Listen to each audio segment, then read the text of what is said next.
మీద ముందు మీరు స్పందించండి ఫస్ట్ దాన్ని ఎట్లా చూద్దాం అది ఇప్పుడు అదే సబ్జెక్ట్ కదా మీరందరూ మాట్లాడింది అదే దానిదే మాట్లాడాలి కదా దాని మీదనే డిబేట్ కూడా అదే కాబట్టి మిత్రుడు విజయ్ కిరణ్ గారు మాట్లాడినటువంటి మాటల దగ్గర నుంచే నేను మొదలు పెడతాను. ఆయన ఒక వీడియో కూడా చూపించాడు. వైఎస్ఆర్ కాంగ్రెస్ పార్టీ ప్రభుత్వంలో మొండలని తిట్టారు, అన్పార్లమెంటరీ లాంగ్వేజ్ మాట్లాడారు అసెంబ్లీలో అని. ఒక రోజు కాదు, 2 రోజులు కాదండి, 5 ఏళ్ల పాటు సభ బయట సభ లోపల అనేకమైనటువంటి అసభ్య పదజాలము, కొంతమంది మంత్రుల్నే పవన్ కళ్యాణ్ని, చంద్రబాబు నాయుడిని, నారా లోకేష్ని తిట్టడానికే మంత్రిత్వ శాఖలను ఏర్పాటు చేసినటువంటి ఘనత జగన్మోహన్ రెడ్డిది. కాబట్టే అటు అసెంబ్లీలో కూడా దుశ్శాసన పర్వం కొనసాగింది. జగన్మోహన్ రెడ్డి వికటాటాసం చేసినప్పుడు చంద్రబాబు నాయుడు సతీమణిని వీళ్ళందరినీ దూషించటము, ఇవన్నిటినీ తెలుగుదేశం వాళ్లే కాదు బాధపడ్డది, ఆంధ్రప్రదేశ్లో ఉన్న ప్రతి పౌరుడు, ప్రతి ప్రజాస్వామికవాది మహిళల్ని ఈ విధంగా కించపరచడం తప్పు అని అందరూ కూడా దాన్ని ఖండించారు. కాబట్టే వైఎస్ఆర్ కాంగ్రెస్ పార్టీకి 151 నుంచి 11 వచ్చినాయి అనేటువంటి విషయాన్ని మనం గమనించాలి. కాబట్టి దానికి ప్రజలు తీర్పిచ్చేశారు. 5 ఏళ్లు వాళ్ళు చేసినటువంటి ఆ దుశ్శాసన పర్వము, వాళ్ళ ఇష్టారీతిన అప్రజాస్వామిక చర్యలకి ప్రజలు పనిష్మెంట్ ఇచ్చేశారు. ఇప్పుడు మీ వంతు వచ్చింది, మీకు కూటమికి అవకాశం ఇచ్చారు. అవకాశం ఇస్తే వైఎస్ఆర్ కాంగ్రెస్ పార్టీని ఇప్పుడు 1.5 సంవత్సరం అయింది. ఇప్పుడు వాస్తవంగా జరిగినటువంటి ఘటనకు సంబంధించినటువంటి వ్యవహారంలో మీరు బాలకృష్ణ రెస్పాండ్ అయింది దేనికి అని అంటే, చిరంజీవి మీన రెస్పాండ్ అయ్యాడు తప్ప బాలకృష్ణ వ్యాఖ్యలు వినండి మీరు ఒక్కసారి. కామినేని శ్రీనివాస్ మాట్లాడినటువంటి ఎమ్మెల్యే ఆయన అసెంబ్లీలో మాట్లాడినటువంటి అంశం మీద ఏదైతే చిరంజీవి ఒత్తిడి చేశాడు కాబట్టి ఆ రోజున ముఖ్యమంత్రి జగన్మోహన్ రెడ్డి వచ్చాడు, లేదంటే సినిమాటోగ్రఫీ మంత్రితో మాట్లాడి వెళ్ళిపోమని చెప్పారు, పేరు నానితో మాట్లాడమని చిరంజీవి ఒత్తిడి చేస్తే మాట్లాడారు, జగన్మోహన్ రెడ్డి వచ్చాడు అని మాట్లాడిన తర్వాత ఎవ్వడూ ఒత్తిడి చేయలేదు అనేటువంటి మాటని ఆ రోజున అంత ఆగ్రహంగా మీరు బాలకృష్ణ మాట్లాడటం వెనక చిరంజీవి అనేటువంటి వ్యక్తి అలా ఎవ్వడు ఒత్తిడి చేయలేదు అనేటువంటి మాట మాట్లాడటం అనేది బాలకృష్ణ చేసిన తప్పు. టార్గెట్ చేసింది బాలకృష్ణ చిరంజీవిని. దాంట్లో భాగంగా ఆ సైకోగాడు ఉన్నప్పుడు అనే మాట వాడాడు, అంతేగాని జగన్మోహన్ రెడ్డి వ్యవహారం ఇక్కడ బాలకృష్ణకి టార్గెట్ కాదు. మీరు మాట్లాడింది 2-3 సీక్వెన్సులు వినండి, నేను విన్నాను. అంటే ఫస్ట్ టార్గెట్ చిరంజీవి గారేనా బాలకృష్ణ గారికి? అక్కడ ఫస్టే టార్గెట్ కదా, అసలు టార్గెటే చిరంజీవి గురించి మాట్లాడాడు ఆయన. నేను ఆ రోజు ఏదో నేను వెళ్ళి ఎవడూ అడగలేదు, ఎవడో గట్టిగా మాట్లాడలేదు, ఎప్పుడు గురించి అంటే ఆ సైకోగాడి మీటింగ్ గురించి అని అన్నాడు, అంతే తప్ప ఇక్కడ జగన్మోహన్ రెడ్డి గారి టార్గెట్ ఎవడు చేయలేదు అని. మీ చిరంజీవి కూడా ఏం చేయలేదా, నువ్వు పెద్ద పొగుడుతున్నావు అని కామినేని శ్రీనివాసులు కూడా ఆయన మాట్లాడాడు. కోపం వచ్చింది ఆయన పొగిడితే, అది కోపం వచ్చింది. ఒకటి చిరంజీవి గురించి అప్పుడు ఎవడో అడగలేదని మాట్లాడటం, ఎవడు అనేటువంటి మాటలు వాడటం అనేది తప్పు. రెండో అంశం ఏంటి, మాజీ ముఖ్యమంత్రి అయినా సరే ఒకవేళ వాళ్ళు అలాంటి తప్పులు చేసినా సరే వీళ్ళు మళ్ళీ అదే భాషను అసెంబ్లీలో సైకోగాడని వాడటం, మాజీ ముఖ్యమంత్రికి సంబంధించి వాళ్ళ స్థాయికి దిగజారేటువంటి విధంగా, వైఎస్ఆర్ కాంగ్రెస్ పార్టీకి దిగజారేటువంటి విధంగా బాలకృష్ణ మాజీ ముఖ్యమంత్రి విషయంలో కూడా మాట్లాడాడు, అదొక తప్పు.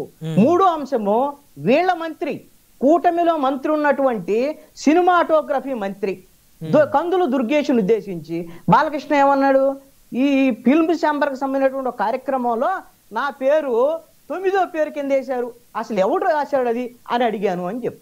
అంటే ఎవరిని అడిగాడు, ఎవడు రాశాడా అనేది ఎవరిని, మంత్రికి సంబంధించినటువంటి మంత్రి అక్కడే ఉన్నాడు, ఎవడో రాసింది అని నేను అడిగాను అని చెప్పు. అంటే నువ్వు ఒక 3 సార్లు గెలిచినటువంటి ఒక ఎమ్మెల్యేవి, ఒక మంచి బాధ్యతాయుతమైనటువంటి సీనియర్ పొలిటీషియన్వి, మీ స్థానము, మీ వ్యవహారం, మీ నాన్నగారు ఏంది, లేకపోతే మీ బావగారు ఏంది, లేదా మీ అల్లుడు గారు ఏంది, ఎన్ని వ్యవహారాలు చూసాం కదా బాలకృష్ణకి సంబంధించి. వీళ్ళందరూ చరిత్ర కదా వీళ్ళది ఇప్పుడు. మరి అలాంటప్పుడు మన చరిత్ర అనేటువంటిది మనల్ని మంచి కింద ఇది చేసుకోవాలి తప్ప గర్వం కింద మారకూడదు కదా.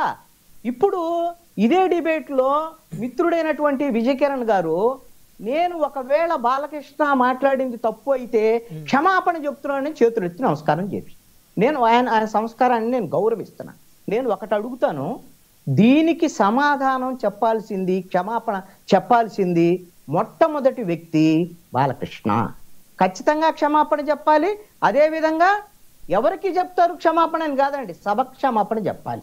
అదే విధంగా తన వ్యాఖ్యల్ని రికార్డుల నుంచి తొలగించమని బాలకృష్ణనే అడగాలి అసెంబ్లీని. అంతేప్ప కామినేని శ్రీనివాస్ అడిగితే కామినేని శ్రీనివాస్ వ్యాఖ్యలను మాత్రమే తొలగిస్తారు. ఈయన ఇంకొక సభ్యుడికి సంబంధించినటువంటి వ్యాఖ్యలను దానికి కొనసాగింపైనా లేదా ఇంకొకటైనా అలా తొలగించరు. రెండో అంశము, బాలకృష్ణ తన తప్పుని అంగీకరిస్తాడా, క్షమాపణ చెప్తాడా లేదా అని ఆయన విచక్షణ. ఇది రికార్డుల నుంచి తొలగించాల్సినటువంటి బాధ్యత అసెంబ్లీకి ఉంటుంది. ఎందుకు అంటే పార్లమెంటరీ లాంగ్వేజ్, అన్పార్లమెంటరీ లాంగ్వేజ్ అని మనము ఒక సంప్రదాయాన్ని మనం నిర్ణయించుకున్నాం. అది వైసీపీ హయాంలో అలా మాట్లాడితే ఖచ్చితంగా అన్పార్లమెంటరీ. వాళ్ళు అక్కడేమి మాకేం ఇబ్బంది లేదు, 30 ఏళ్ళు ఉంటాం అనుకుంటే ప్రజలు నెట్టేశారు కదా, ఎక్కడికో పోయి పడ్డారు. ఇప్పుడు ప్రతిపక్షంలో కూడా లేరు కదా. ఇప్పుడు రెండవ వ్యక్తి ఎవరు? ఈ శాసన సభాపతి అయినటువంటి ముఖ్యమంత్రి చంద్రబాబు నాయుడు. మీరు ఇందాక చెప్తున్నారు కదా, ముఖ్యమంత్రి చంద్రబాబు నాయుడు ఏదో సరి చేశాడు, ఏదో సరిదిద్దాడు, వాళ్ళని ఆగ్రహం వ్యక్తం చేశాడు అన్నట్టు. బాలకృష్ణ మాట్లాడేటప్పుడు ముఖ్యమంత్రి చంద్రబాబు నాయుడు సభలో ఉన్నాడు. బాలకృష్ణ మాట్లాడిన తర్వాత చంద్రబాబు నాయుడు మాట్లాడాడు, వేరే అంశం మీద మాట్లాడాడు. అప్పటికప్పుడు ఆ అంశం మీద రెస్పాండ్ అయ్యి ఉండాల్సింది.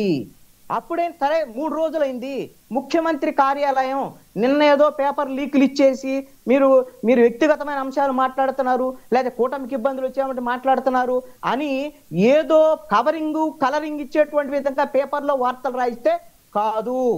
ఇది ఏమిటి అంటే శాసనసభకు సంబంధించినటువంటి గౌరవానికి సంబంధించినటువంటి వ్యవహారము. అంటే పేపర్ లో కావాలని రాయించారంటారా మేనేజ్ చేయడానికి కోసం? కావాలండి, చెప్పి వేయించారండి, ఆ విధంగా మాట్లాడారనండి. నేనేమంటానంటే ముఖ్యమంత్రి కార్యాలయం ప్రకటన చెయ్యాలి. బాలకృష్ణ మాట్లాడినటువంటి వ్యాఖ్యలకు సంబంధించినటువంటి విషయంలో ఆ విధంగా మాట్లాడి ఉండకూడదు, ఖచ్చితంగా తప్పదు, అన్పార్లమెంటరీ అనేటువంటిది ఇది ఎవరిని అడిగినా చెప్తారు. ఆ విధంగా ముఖ్యమంత్రి కార్యాలయం, ముఖ్యమంత్రి రెస్పాండ్ అవ్వాలి. ముఖ్యమంత్రి కార్యాలయం ప్రకటన చేస్తే బాలకృష్ణ గారు ఊరుకుంటారా సార్? నన్నే తప్పు అంటారా అని చెప్పి ఆయన ఊరుకుతాడా అదేది మీకు సంబంధించిన వ్యవహారంగా నేను చెప్తున్నా వినండి, నా పాయింట్ చెప్తా వినండి. ఇక్కడ ఇదే చంద్రబాబు నాయుడు అసెంబ్లీలో తన కుటుంబానికి సంబంధించినటువంటి అంశం మీద దుశ్శాసన పర్వం కొనసాగించి జగన్మోహన్ రెడ్డి మాట్లాడి ఆయన వ్యక్తాసం చేస్తే చంద్రబాబు నాయుడు వెళ్ళి బోరున కన్నీరు పెట్టుకున్నారు. ఆ రోజున అందరం బాధపడ్డాం, అరే ఇలాంటి పరిస్థితి, ఇలా మాట్లాడతారా ఏంటిది అనేటువంటి దాని మీద వైఎస్ఆర్ కాంగ్రెస్ పార్టీ వైఖరి మీద అందరం మాట్లాడాం. మరి ఆ బాధ ఈ రోజున చంద్రబాబు నాయుడికి తెలిసినప్పుడు ఇలాగా వాళ్ళ స్థాయికి మనం దిగజారకూడదు అనేటువంటి విషయాన్ని బాలకృష్ణకి సభలోనే చెప్పుంటే ఇంత రాద్ధాంతం ఉండేదా?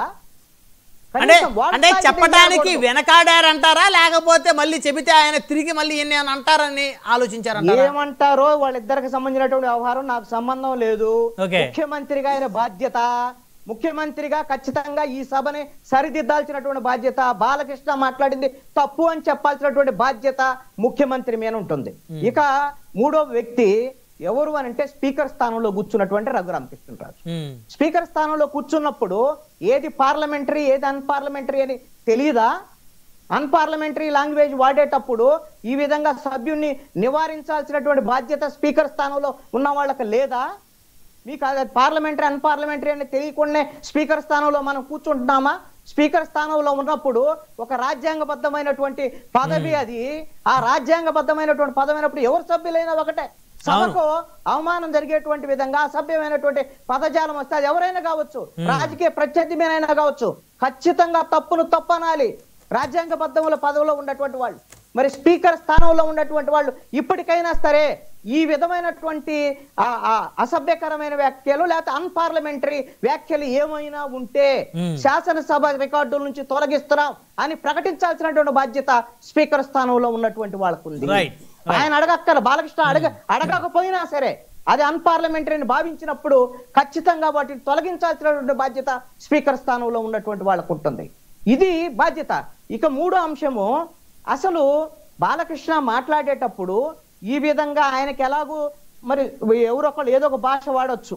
ఇప్పుడు ఇందాక మిత్రుడు మెరుపుల మహేష్ మాట్లాడే ఇట్లా అసలు కూటమిలో ఉండి ఒక ఎమ్మెల్యే ఈ విధంగా మాట్లాడటము అనేటువంటి దాని మీద ఆయన బాధ వ్యక్తం చేశాడు. ఆయన కూటమి ఉన్నటువంటి కూటమి లేకపోతే ఈ బాధ్యత ఇవి లేవు అనుకుందామండి. ఇప్పుడు ఈ విధమైనటువంటి కూటమిలో ఎంత బాధ్యతాయుతంగా వ్యవహరిస్తే పవన్ కళ్యాణ్ ఈ 18 నెలల సంవత్సరంన్నర కాలంలో ఇబ్బందులు రాకుండా ఉన్నాయి అనేటువంటి విషయము చంద్రబాబు నాయుడుకు తెలియదా? ఈ ప్రభుత్వాన్ని నడిపే వాళ్ళకి తెలియదా? అలాంటి వాళ్ళకి ఇప్పుడు ఈ సమస్య ఇటు పవన్ కళ్యాణ్ కుటుంబానికి వీళ్ళకి సమస్య వచ్చినప్పుడు, కూటమిలో ఇబ్బందులు వచ్చేటప్పుడు మొట్టమొదటిగా సరిదిద్దాల్సినటువంటి వ్యక్తి ఎవరు? కూటమి తరపున కూడా చంద్రబాబు పెద్ద ఎవరు? ముఖ్యమంత్రి చంద్రబాబు నాయుడు కాదా? మీ వ్యాలిడ్ పాయింట్. ఎందుకంటే కొన్ని నియోజకవర్గాల్లో తమ జనసేన పార్టీ ఇన్ఛార్జీల మీద వేటేశారు. ఎందుకంటే కూటమికి విఘాతం కలుగుతుంది స్ఫూర్తికని. ఇప్పుడు దీంతో ఏం అవ్వదండి, నేను కాదనట్లేదు. ఇప్పుడు దీంతో కొట్టుకోరు, పోట్లాడుకోరు, కూటమి ఏమి విడిపోదు. కానీ మీరు ఒకటి గుర్తు పెట్టుకోండి, ప్రతి అంశము కౌంట్ అవుతూ ఉంటుంది, లెక్క ఉంటుంది. ఇవి నెగటివ్ అంశాల కింద రేపొద్దున లెక్కలోకి వస్తాయి. బాలకృష్ణ ఈ విధంగా మాట్లాడటం, చిరంజీవిని ఉద్దేశించి కానీ ఈ విధంగా మాట్లాడటం అనేది తప్పు అనేటువంటి అంశం రేపొద్దున కూటమిలో పెద్ద పెద్ద విభేదాలు వచ్చినప్పుడు ఇవన్నీ దానికి అవకాశం ఉంటుంది. కాబట్టి దీన్ని బాధ్యతగా సరిదిద్దాల్సినటువంటి కీలకమైనటువంటి బాధ్యతల్లో చంద్రబాబు నాయుడు ఉన్నారు. మీడియా ప్రకటనల కింద ఊరికే కంటి తుడుపు చర్యగా తప్పు చేసిన వాళ్ళ తప్పని చెప్పడం అయినా సరే చేత కావాలి లీడర్ అనేవాళ్ళు. 1 by 1 కంక్లూజన్ తీసుకుందాం. సురేష్ గారు